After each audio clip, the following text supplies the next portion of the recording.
Muhammad Hatta, wakil presiden pertama Indonesia yang tidak hanya dikenal sebagai proklamator kemerdekaan ataupun Dwi Tunggal Soekarno, tetapi juga sebagai arsitek ekonomi yang sangat visioner bagi bangsa Indonesia.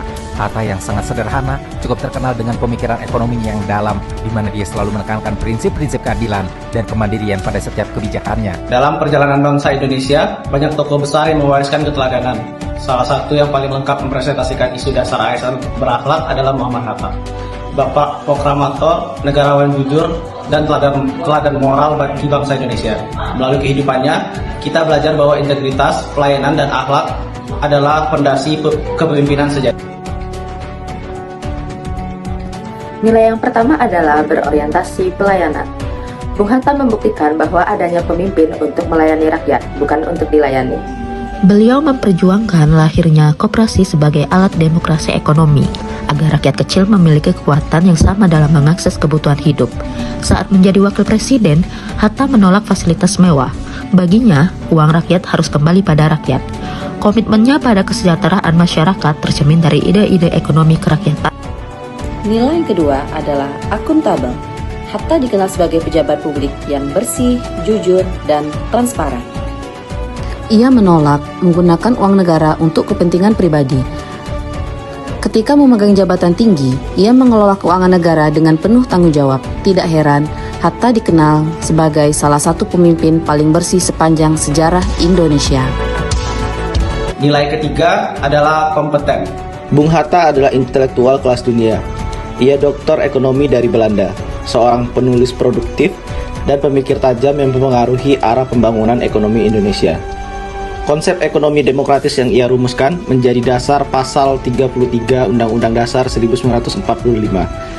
Kompetensinya tidak hanya dalam teori, ia membuktikannya dalam praktek. Membangun sistem keuangan negara, menyusun kebijakan ekonomi pasca kemerdekaan, hingga menjadi pendidik bagi generasi muda. Nilai yang keempat adalah harmonis. Meski sering berbeda pendapat dengan tokoh lain, terutama dengan Soekarno, Hatta selalu menjaga hubungan baik. Ia tidak mengedepankan ego, melainkan mengupayakan dialog, musyawarah, dan keseimbangan demi persatuan nasional.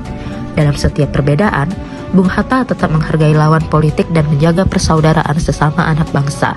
Inilah teladan kedewasaan moral yang begitu dibutuhkan oleh para pemimpin hari ini. Yang kelima adalah loyal. Loyalitas Bung Hatta kepada Indonesia tidak diragukan lagi. Ia meninggalkan kenyamanan hidup di Belanda untuk pulang dan berjuang bagi kemerdekaan. Ia berkali-kali dipenjara dan diasingkan oleh Belanda, tetapi tidak pernah menyerah. Yang paling mengharukan adalah kesediaannya mundur sebagai wakil presiden demi menjaga demokrasi dan stabilitas bangsa. Keputusan ini menunjukkan kesetiaan total pada negara, bukan pada kekuasaan. Nilai keenam adalah adaptif. Jalanan hidup Bung Hatta penuh perubahan. Dari mahasiswa, aktivis, pejuang kemerdekaan, wakil presiden, hingga tokoh nasional yang dihormati dunia. Dalam semua fase itu, ia mampu beradaptasi. Ia mengubah strategi perjuangan dari pahlawan aktivis menjadi diplomasi internasional. Ia menyesuaikan pemikiran ekonomi klasik dengan realitas Indonesia. Ia juga beradaptasi dengan dinamika politik pasca kemerdekaan, sembari tetap memegang prinsip moral yang kokoh. Dan yang terakhir adalah kolaboratif. Kemerdekaan Indonesia tidak lahir dari satu orang, dan Bung Hatta memahami itu. Ia bekerja bersama Soekarno, Syahrir, dan tokoh-tokoh lain untuk menyatukan kekuatan bangsa. Dalam bidang ekonomi, ia mengajak rakyat, akademisi, dan pemerintah membangun gerakan koperasi nasional. Dalam diplomasi, ia membangun kerjasama internasional untuk mengakui kedaulatan Indonesia.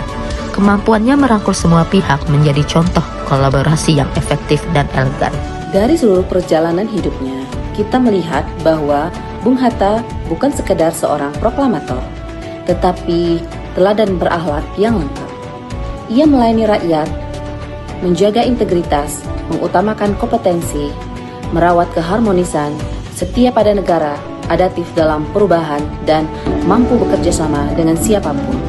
Nilai-nilai itu adalah warisan terbesarnya, bukan hanya untuk dikenal, tetapi untuk diteladani oleh setiap aparatur negara dan seluruh generasi Indonesia.